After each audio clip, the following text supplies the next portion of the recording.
Сәлем қыздар, бүгін жұмсақ, ерекше дәмді әрі қытырлақ болып шығатын картоппенен чебуреки дайындайтын боламыз.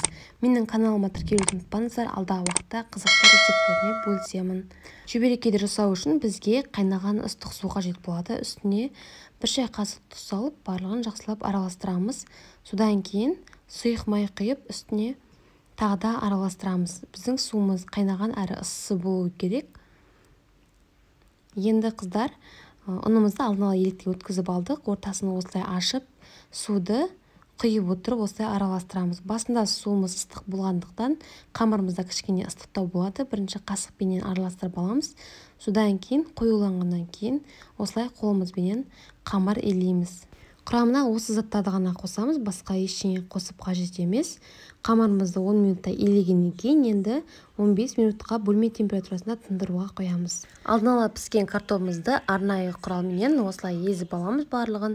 Бөлме температурасында тұрған жұмсақ майымызды үстіне қосамыз.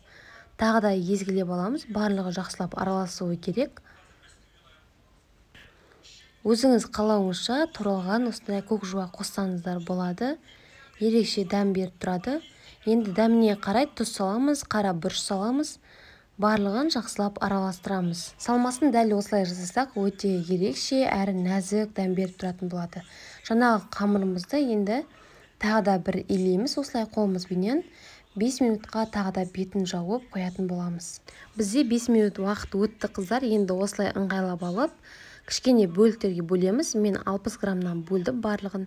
Бірде болып шыққанын қаласаңыз, өлшеп кестеңіздер болады. Барлығын осылай дөңгелектеп алып, ыңғайлы етіп, енді чебурекимізді жасап бастаймыз. Қамырымызды жұқалап жайып аламыз.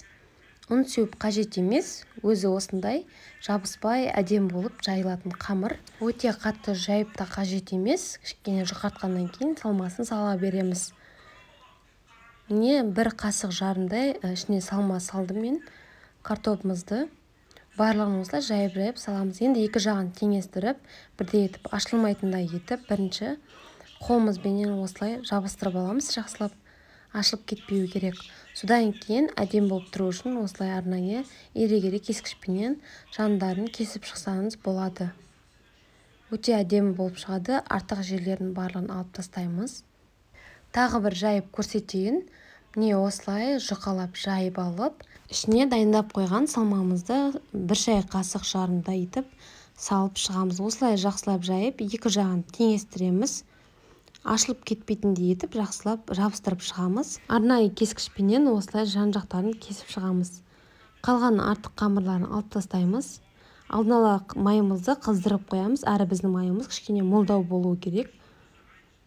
Қызып тұрған майға чебурекилерімізді осылай саламыз. Екеуін бірдей қылып салып, қасықтың көмегімен үстіне осылай май құйып тұрамыз. Сол кезде біздің чебурекиіміз өте әдемі болып көтерілетін болады.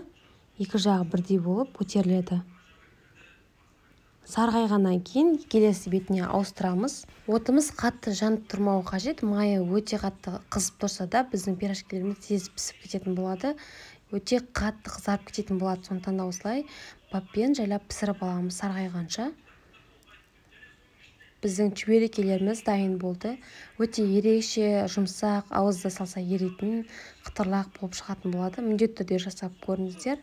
Бәріңізге ұнайды. Және үлкен қылып жасасақ та өте көп болып шығады біздің чебурекилеріміз.